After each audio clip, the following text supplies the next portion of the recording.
African-American recruit class. We spoke with some of those officers about the discrimination they faced and how they worked to overcome it.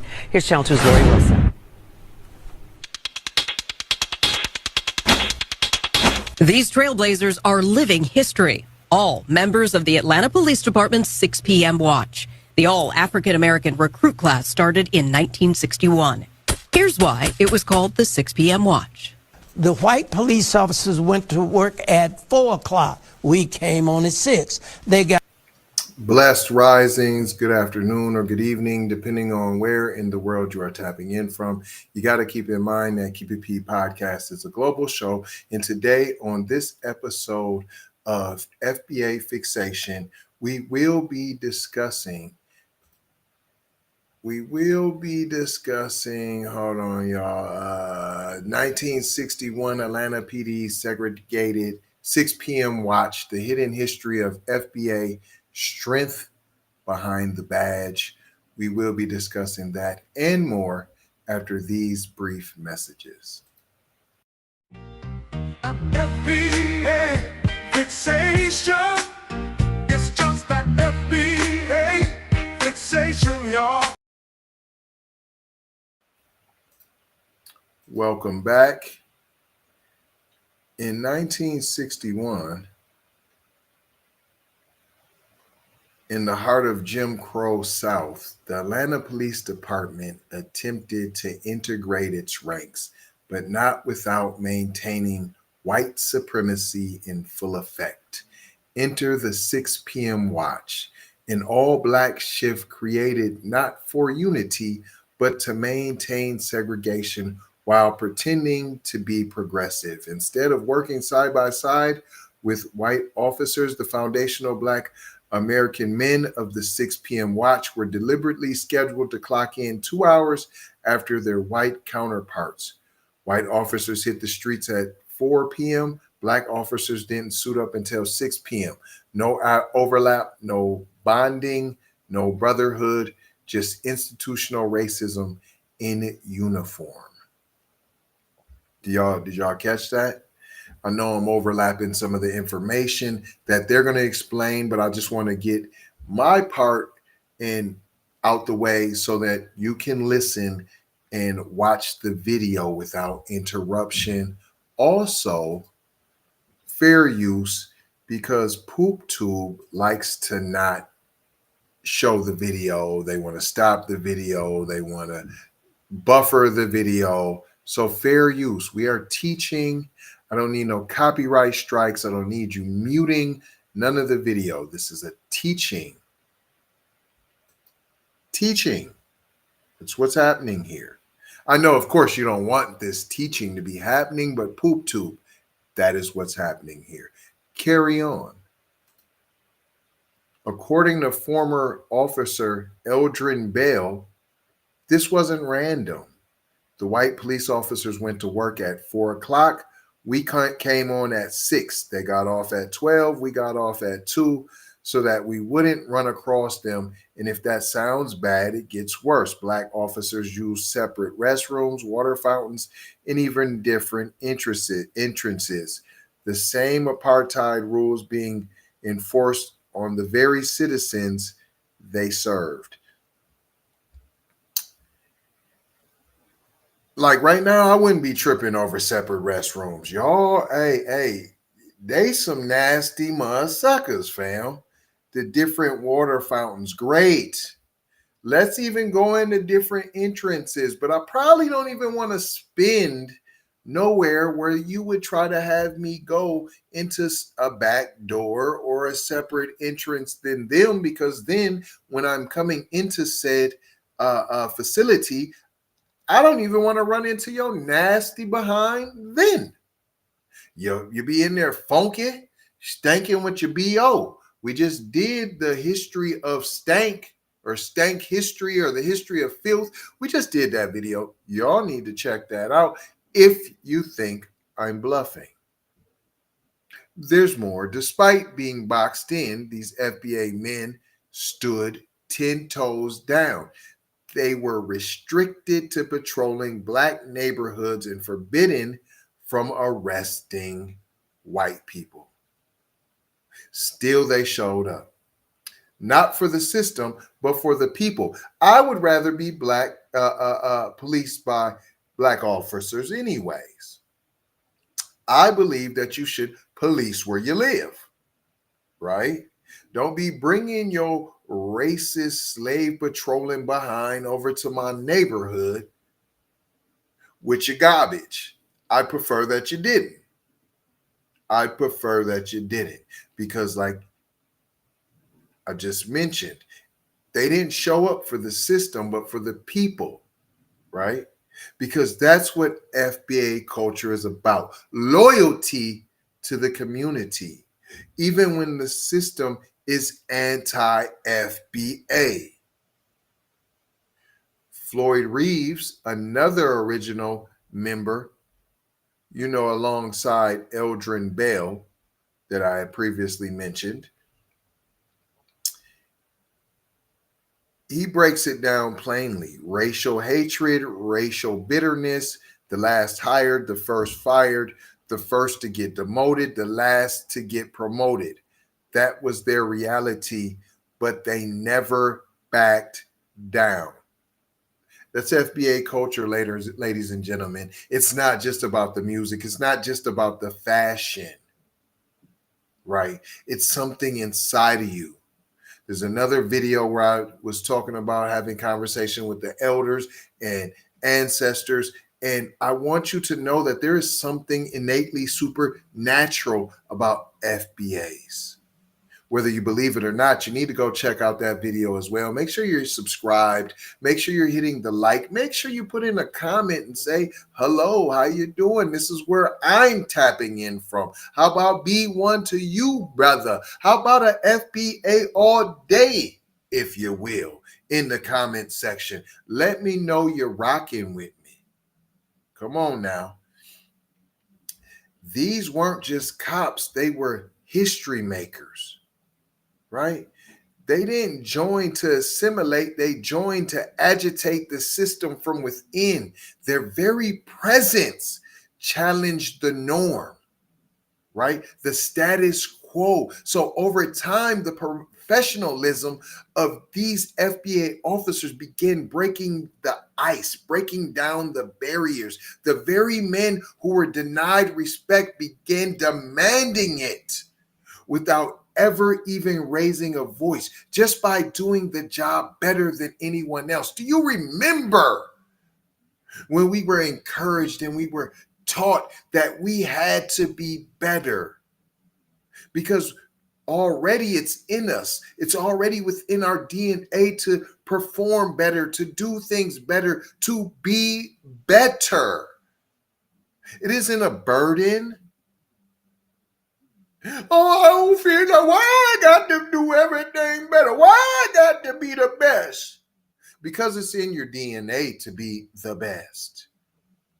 It's in you. You don't even have a choice, right? Sometimes you ever been just the best on accident? Huh? On accident. You wasn't even trying to be the best. You wasn't even trying to do your best.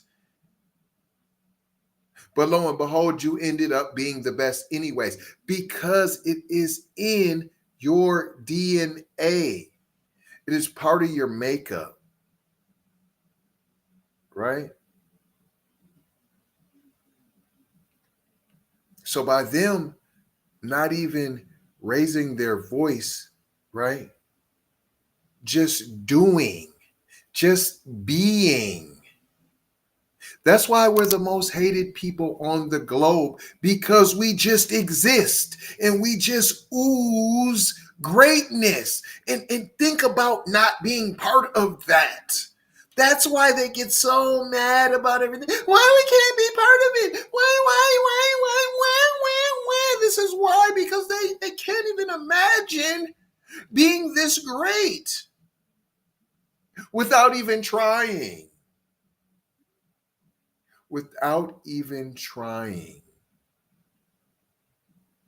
Eldrin Bell, once a segregated 6 p.m. watch rookie, rose to become Atlanta's chief of police in 1990. This is what I'm telling you. Just from being you, just from doing what you do. That's what makes us great. But let's never forget to put in that effort, right, that we have for greatness, not for them, for us, because it is the culture to be great. It's in you, just like it was in these gentlemen, just like it wasn't always handed to them. Right? And I quote, it wasn't until I became chief that many of our units were integrated, right? So from 30 years till he rose to the top, was he able to shake and bake? Right? He continues to say, but somebody had to take the ball and run with it. And I was willing to give my life for these men, for this community, for my people. Right? That's what type of conviction we have to have about the code. We have to be willing to give our lives for the code. Let this be clear. This is not just Atlanta's story. This is FBA story. Right?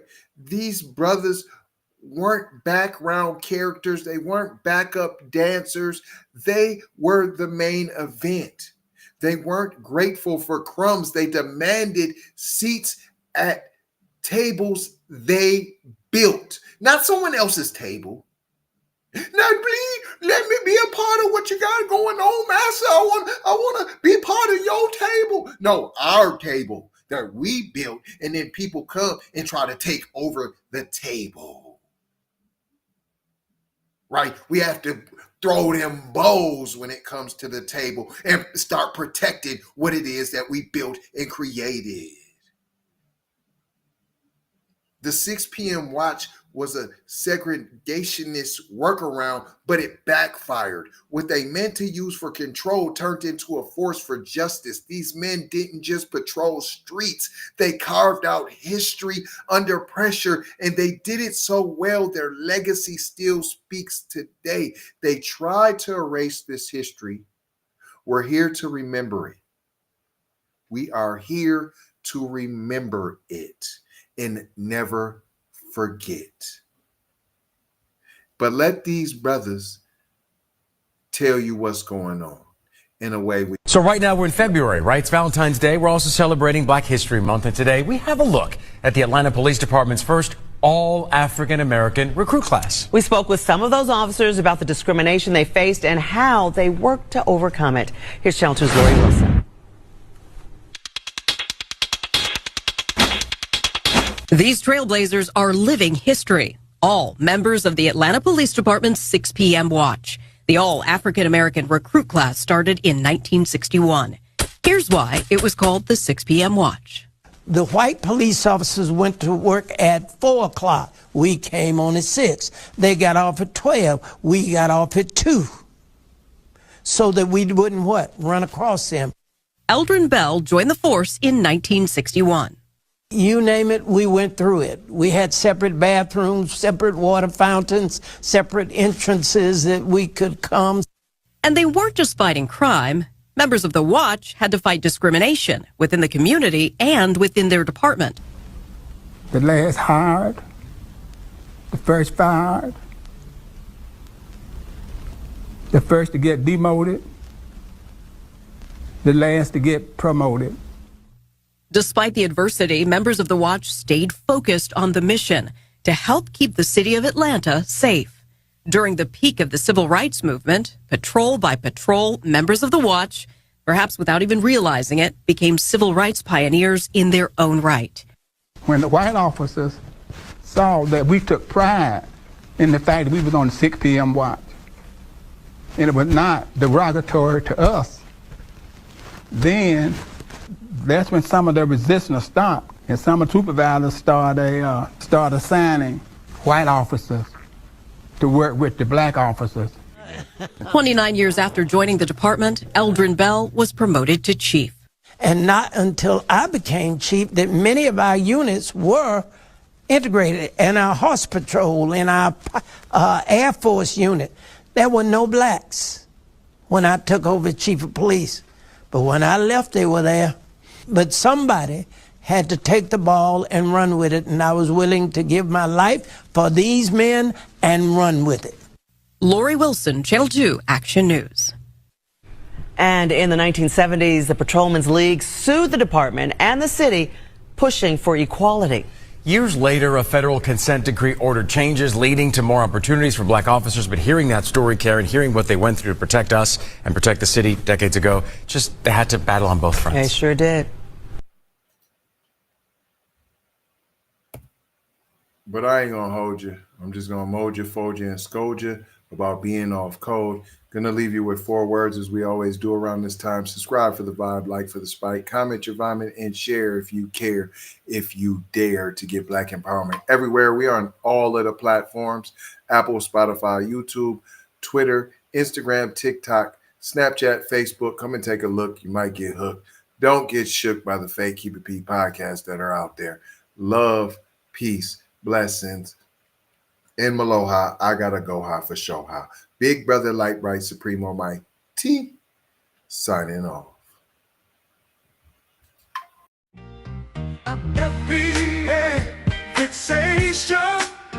It's just that FBA fixation, y'all. Woo! FBA fixation.